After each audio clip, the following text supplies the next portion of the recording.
mikroreportage, som hun går tilbage, skrev til en avis om mennesker, der hverken var betydningsfulde eller berømte, men til gengæld så meget som interessante.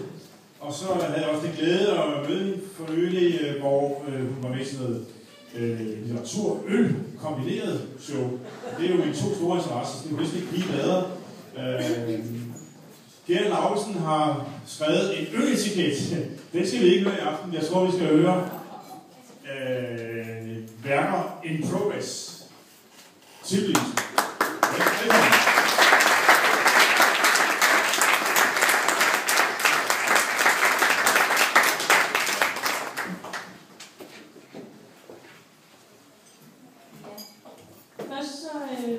Hører vi lige ganske få det fra den her lille, har du set en kjolebog, som er, ja, den er håndbunden, og findes også i en kjole i lommen, som at man faktisk bare kan tage med og gå, fordi jeg synes jo ikke, det var så svært at forstå. Den skulle bare ud.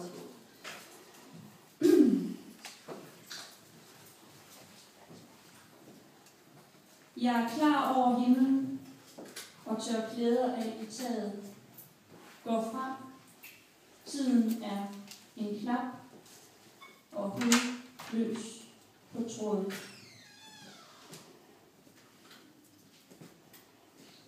Fjernvarmen styrer fingrene fra fritgående høns til brevgiver.